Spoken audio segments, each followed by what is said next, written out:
öz pulumuzdan gəlmişik Chicken Project yeməyə.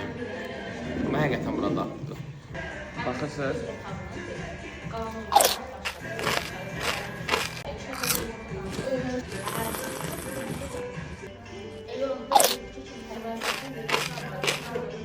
Həqiqətən çox dadlıdır.